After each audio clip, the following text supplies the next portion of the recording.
For antiwar.com and Chaos Radio 95.9 FM in Austin, Texas, I'm Scott Horton. This is Anti-War Radio.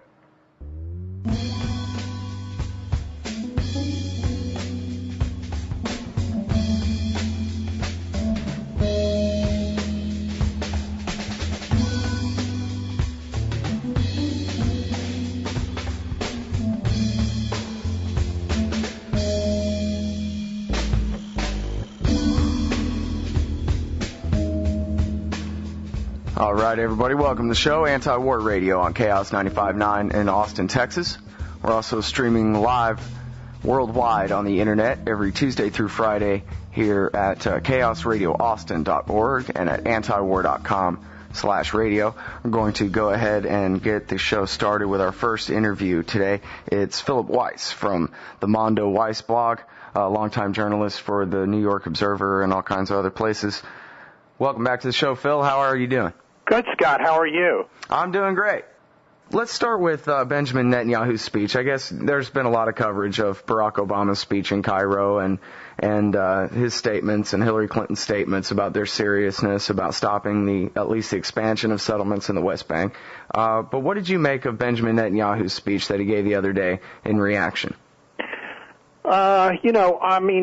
I was very disappointed with it just because I'm hoping for some change in the Israeli position of a profound character, and that was not there. The general reaction inside Israel from observers, which is sort of more interesting than my own reaction, is squares with that. People said, hey, it was a tiny step by him saying a Palestinian state, which, by the way, he was saying 6 years ago, a limited Palestinian state. He's still saying a limited Palestinian state. And also in Israel, there was some concern that he was swaddling this concession in so much right-wing rhetoric designed to keep his coalition together. And so it was a speech that was cast on the one hand toward Obama, to sort of say, I'm trying to do something here, baby, not very much, and on the other, more to his own constituency, saying, we, the Jewish people, have an ancient right through the Bible to this land. We have a right to this land. The Jewish people have a right to this land. Oh, the Palestinians happen to be here. Oh, we have a biblical connection to this land.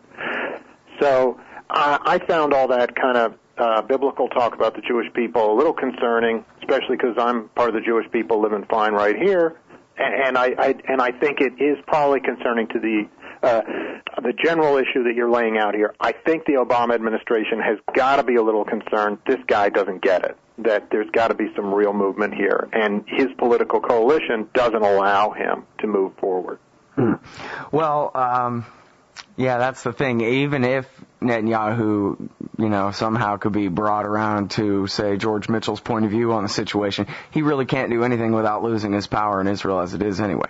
Apparently. I mean, on the one hand, the three options are resign, go with Obama, or go with his own coalition. And he has sort of tried to straddle that a little bit, but mostly toward his own coalition. And I don't think it's gonna work in the long run. I think there's got to be, if the end result is a two-state solution, and a two-state solution has to have some degree of justice toward the Palestinians who have been dealt nothing but kind of unfairness for 61 years, well, then there's got to be some more movement in the Israeli position. And Obama knows that. Obama knows that, and so does Hillary. And it seems like there's a real conflict here between what everybody knows has to be done and, well, like you said, the basis of the whole speech basically was, we have this 2,000-year-old book that says so, and yet, to be realistic here, if we're not talking about magic, but we're just talking about, human relationships and that kind of thing, yeah. 2,000-year-old property rights are kind of worn out. If the Jews were put into exile by the Romans back then... Yeah. I love it when you say magic, Scott. I forgot. The last time we had this conversation, you brought in the magic. I love it. It's magic, yeah.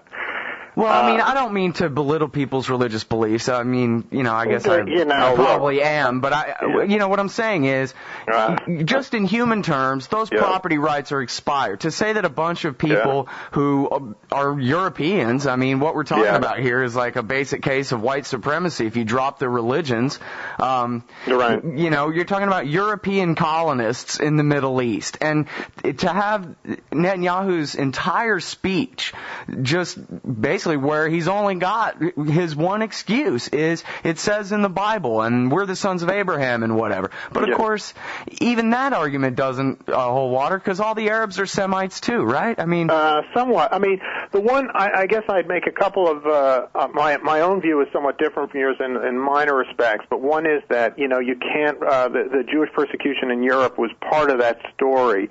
It doesn't justify landing the Holocaust as an issue on the Arab world, but certainly that drove the Zionist vision was driven by fears of expulsion, et cetera, and ultimately extermination. Right, and he does bring that up, but but Netanyahu brings that. I mean, the problem is that Israel happened after the Holocaust, which Netanyahu continues to invoke the Holocaust, saying it wouldn't have happened if Israel had been around. Well, that is a very old narrative to be bringing, as you say, to real people today. What is the actual condition right now? And I think that is what's horrifying. This is why I'm engaged with this issue, because the condition of the Palestinians is horrifying, and it's causing my country, the United States, tremendous amount of grief across the Arab world, and it's not going away. I mean, I think on your basis, we can have a reasonable argument. And, this is what Obama said in Cairo. He didn't say the Bible gives this land to the Jews. No. He said, listen, there was a Holocaust. I'm not here to argue with you about it. I'm just telling you that's why we will always support Israel. That's why there has to be an Israel. And if you don't like it, tough. Yeah. And amazing. So, that's... it was interesting. Not necessarily fair from an Arab point of view, but at least we're talking about, actual time and space where people exist here on Earth and not religious edicts from 2,000 years back in time. Yeah. I mean, that's fascinating. I agree with you entirely, Scott. I was in Cairo. I happened to be in that hall for that. It was really one of the privileges of my lifetime. And, to watch, 2,000 Arabs, Egyptians, sitting there in silence as he spoke about the Holocaust, I think not entirely pleased, not pleased by the fact that he was going to Buchenwald to balance things the next day, but just overjoyed by his recognition of Palestinian dislocation in 48, and none of the religious mumbo-jumbo, as you said. And the spirit of the Arab street, here I am, an American who can't speak a word of Arabic. I mean, I can speak a few words of Arabic, but I went out into the streets of Cairo and just spoke to many English speakers, and just the kind of joy at recognition, the sense of fairness. And I don't think these people... I mean, let's leave the Palestinians out of the picture for just a moment here. I don't think the Egyptians begrudge Israel its presence there, even if there's a recognition of the Palestinian suffering and an effort to deal fairly with the Palestinians. Now, I think Palestinians are the voters ultimately when it comes to what is fairness. American Jews aren't going to do that. Egyptian Arabs are not going to do that. It's Palestinians who have to be included in this conversation. But I was just deeply moved by how much Obama's words calmed the sort of ancient struggle, since the Crusades between these two worlds. And,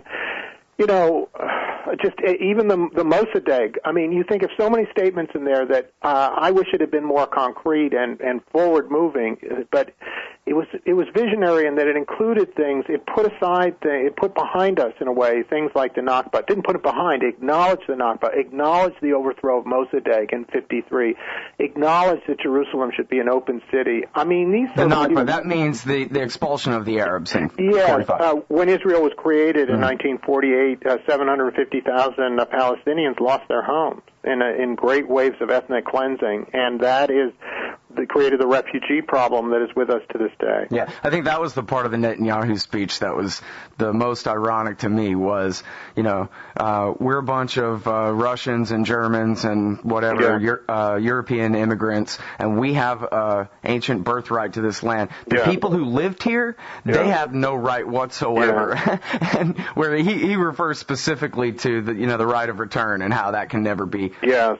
But, it's very insulting. Very insulting. Yeah. Okay, so now let's talk about where the rubber meets the road, because, Jimmy Carter gave a great interview to Haaretz where he said, listen, Obama threw the gauntlet down there in Cairo. He can't back down from that. He says he wants a Palestinian state, and he's going to stop the expansion of settlements. That has to happen. But, it seems to me like from the maps I've seen of the West Bank, the IDF would have to tear down, at least 3/4 or something of those settlements in order for there to be any such thing as a contiguous territory there in the West Bank at all. Tear down all those walls and everything. Yeah. So we're really a long way from even discussing that kind of thing, right? Yeah, I mean, the thing, absolutely we are. I think that the great advance that's happened, though, is that finally, 6 months ago, I was trying to talk about settlements. I'm a longtime journalist, as you observed. I work for the mainstream press a lot. Now I have a blog.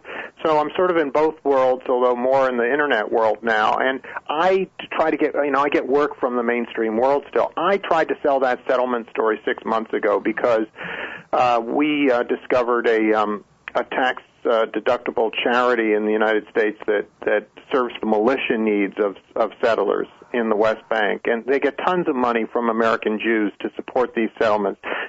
No publication was interested in that story, and I think that one of the great things that's happened here is that settlements is finally in the news. This thing that should have been in the news 30 years ago, when the process was really beginning and American presidents opposed it, it's never been in the news. And so finally it's in the news. So, Scott, I take your point. Absolutely. If you look at the West Bank, how can you have a real state in this place that is so perforated and invaded and colonized by settlers, close to 500,000 of them all told?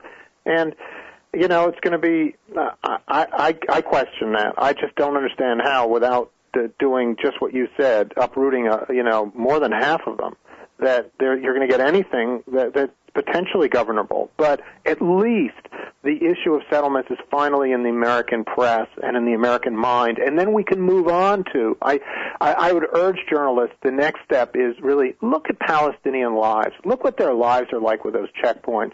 Look what it takes, look what it is involved to drive from Ramallah to Bethlehem. Just sort of like the drive from New York to Long Island, New York City or Manhattan to Queens. That's what it should be like. It should be a 45-minute, 1-hour drive, or depending.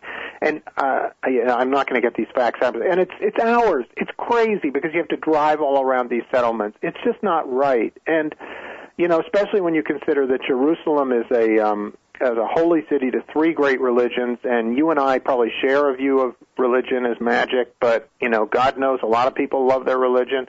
You got to honor that.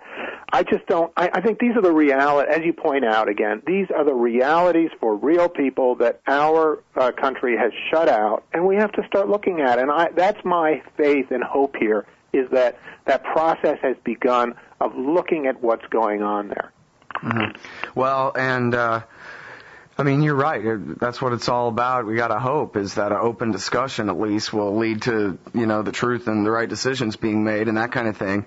I wonder, a lot of people say that, and I guess this is completely intolerable from the Likudist point of view, but, people have suggested before, why not just have one state? If we recognize that they're never really going to give up the West Bank and Gaza, why not just let all those people in the West Bank and Gaza be Israeli Arabs, like the rest of the Israeli Arabs? The only real reason why not is because then they'd be the majority, right, or soon enough. That's right. And myself, that's really where that's where my politics are. I want there to be one democratic state in what is now Israel in Palestine. And I think that any American liberal really has to believe that. But I guess, having just been in Gaza, the one thing I felt more than anything was that these people are persecuted. They are just completely persecuted. They have no freedom of movement. They have no dreams. They're treated, as Jimmy Carter said, like animals. And anything that alleviates that suffering, I'm for. So I guess my feeling right now is that there seems to be some realistic hope for a two-state solution that has some degree of justice in it. And myself, I'm sort of for that right now. I am for that right now because I think a constituency exists. But even if a two-state solution is achieved, it doesn't end a civil rights struggle within Israel for Israeli Arabs, and I don't think that it ends a kind of a regional struggle for sort of neighborliness and reconciliation and acceptance of the other. I saw tremendous hatred toward Israelis and even Jews in Gaza, and I know that there's tremendous hatred in Israel toward Palestinians and separation from them.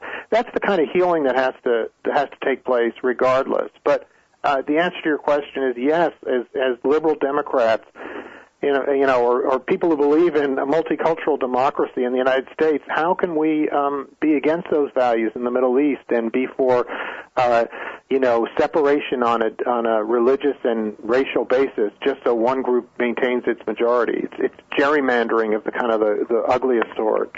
Mm-hmm. Well, and this is, I guess, a pretty controversial topic, but it's something that you brought up on your blog recently, is the question of whether Israel really is part of the West, and, whether, those basic Jeffersonian kind of values that we define our society by, that everybody's an individual, and rule number one is that they own their own life, and you can't just go around taking their rights away from them and so forth.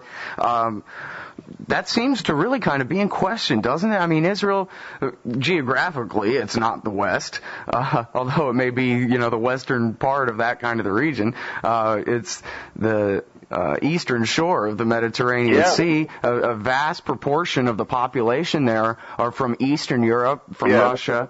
And, I read a thing in Haaretz last week where a rabbi was quoted explaining that. It says right here in the Holy Book, when you're at war against your enemies, you should kill their women and their children too. And he specifically cited Western values as being irrelevant and said, I don't know why anyone thinks we should go by these, weird values of the West. That's not our view. And I just wonder, maybe we should just leave Israel to the Middle East. Maybe it really is just an Oriental culture, and they are still in pre-John Locke days there, and we just should have nothing to do with it at all. It's a fascinating question. I mean, to be precise about one thing, you fly into Israel and you look at that little map in the seat pocket of the plane, and you notice Jerusalem is 500 miles east of Istanbul. They keep saying they're a Western democracy. You are really going pretty far east.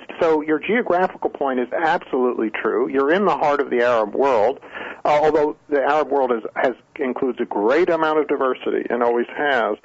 As to the second point, I think that to take this bit by bit, Israel is in a war with itself spiritually right now, and the rabbi you quoted is on one side, and then there are secular Westerners like myself who made an emigration. I never made emigration there, but the Jews very much like me emigrated there to create a kind of a Western democracy. I think these people are at war with each other, and the seculars are leaving. Israel faces a crisis of its soul. The larger point you made, I guess it's a wager. I'm not, look what's happening in Iran. I think that, certain values are universal values, are held worldwide, and Iran seems to be changing. Iran's evolving. I hope that Israel evolves. I hope that, all the world embraces, what am I smoking? I can give you some later, but, I do hope that, all the world begins to embrace more liberal values, and that the Internet is going to be a player in all that. Do you ever have those kinds of visions, Scott? Yeah, I mean, this is my whole thing, is that we ought to, I guess I am kind of a neocon this way or whatever. I believe that my libertarian ideology is superior, and I want to cram it down everybody's throat, really just by talking loud. I don't ever want to use violence on anybody, because obviously that's counterproductive to the very principles I'm trying to espouse. But yeah, I think that the whole thing about I can't prove it, but it's self-evident to me, and that's good enough for me, and I don't care whether it's good enough for you. It's self-evident to me that I was born free, and I have a musket, and what are you going to do about it? I think that is ought to be the principle of every person on earth, ought to be an individualist like that, and I think that the best way to spread those kinds of libertarian lessons is through voluntary exchange, fax machines and text messages and iPods full of audio books, and it's actually great. I just got a message on my Facebook page the other day from a guy from Estonia who is a Rothbardian anarcho-capitalist. Now, nobody invaded his country and regime changed his country and forced them to become like the West. He's been reading Rothbard and learning about those libertarian principles, and that's how you spread freedom around. If that's what we're really after, is you put John Locke's Second Treatise on Civil Government on audiobook MP3 format and put it on iPods and send them out to the winds. Well, that's fascinating. I mean, I'm more of a socialist than you are. Let me be clear, but I do agree with you that ideas now are available to people, and they can. They can choose those ideas or not choose those ideas, and at some point they bear some responsibility for the societies that they're in. I mean, I was troubled in Egypt by the degree of authoritarianism there, and that authoritarianism exists, to some degree even in the social sphere. With, I felt that the degree of social control you see with the women's roles, I'm not wild about that. And I share a kind of a Western superior feeling about it. But God knows we're not going to change those social values by imposing them on anybody. We have to do, Obama, that was a great thing about his speech. He brought up women's freedom in that. He said that women should be free to wear what they want, and that he respects women who wear the hijab. I just think that kind of tolerance is the way that, myself, I think that degree of tolerance is what can help spread these values that I guess I agree with you are more evolved. Well, now you say that the more westernized and more secular Jews are just fleeing Israel now. They're turning the whole place over to the Avigdor Liebermans of the place. That's a little dramatic. What is true is that the more secular Jews are turning to the West, and Israel. Here's what's true. I haven't been there, so I don't know what it feels like there. What I know to be true from journalism is that something on the order of 700,000 to 1 million Israelis are now living in Europe and the West in what is described as a reverse aliyah. They are taking jobs in the West. They're taking jobs in Europe. They are opting out of that society for professional reasons largely, but maybe also for spiritual and political reasons. I haven't polled these people, but the issue is, which neoconservatives and more religious types recognize, is that Israel is being transformed, and that this kind of vision of a liberal democracy that it always had, it now has surprisingly large blocks of right-wing religious characters in it, and that's the Avigdor Lieberman number, which keeps going. I mean, Avigdor Lieberman got bigger numbers in Parliament his Israel Beitenu party then did Labor. And Labor is, what built that country. Labor is the kind of European Ashkenazi liberal Zionist. Mm-hmm. So that's pretty interesting. So. Well, and it's strange too, right? Because the Lieberman types, they're not the religious types. They're more like the National Socialists. Oh, that's right. That's true. Bad reference, exactly. But... Yeah, then you have the Orthodox on top of that. So, you have these blocks that are working together. Absolutely. Yeah, a lot of the Lieberman types, religion doesn't mean anything to them, and any more than religion meant that much to the labor Zionists initially. Mm-hmm. Wow. Let's see here. Hillary. A few more minutes here on the phone with Philip Weiss from the Mondo Weiss blog. Let me ask Scott, you about Dennis Ross getting kicked upstairs from the State Department where he was supposed to be in charge of Iran policy. What have you heard about that? You know, I'm just listening to what other people are saying on that. I don't. It's hard for me to know what's going on. I mean, Dennis Ross, who is a longtime chieftain in the Israel lobby and has been in one administration after another, regardless of whether it's Republican or Democrat, the guy can just shapeshift because he has such a power base outside the administration. The conservative Jewish organizations and Jewish leadership loves him. So, you have gun will travel. Dennis Ross shows up again in the Obama administration after being in Bush 1 and Clinton and I think a little in Bush 2 too. But so here he shows up, and he's assigned the Iran desk, or Southwest Asia, which people understood to be Iran, in the State Department. And he's made very militant statements about Iran in the past, and suddenly he's taken off that job, and he's going to the National Security Council. And so no one is entirely sure how to read Obama. He's such a cards to the chest political shrewdie of just a tremendous politician. But there's speculation that Ross has been kicked upstairs. They don't want him to. That there have been complaints about him handling Iran with the background that he has. I mean, who knows what's going on in the back corridors on this one, but it does seem that he's been taken off the Iran beat and maybe given a little more power in the National Security Council, but taken away from the hot stove of evolving policy in the Middle East. And I think that's good news, and it's also clever of Obama to keep such a central figure in the Israel lobby in-house. He knows how to play the Israel lobby. He knows that the Israel lobby is a central factor in his political existence. And Obama seems to be playing the lobby better than anyone. I mean, note that a year ago he went to AIPAC and said, Jerusalem must never be divided. It must be Jewish.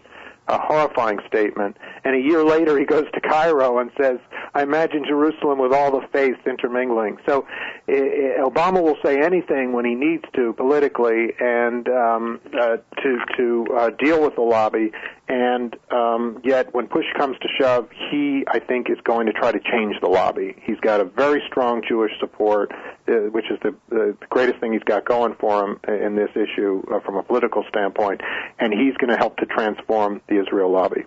Mm-hmm. Well, and that's an important point, too, is that, as you said, so many of the liberal Jews leaving Israel and coming to the West, here in America, I guess whether that includes those immigrants or not, Jews here are finding they have an alternative to AIPAC. There's an Israel lobby that they can support that does not just carry water for Benjamin Netanyahu.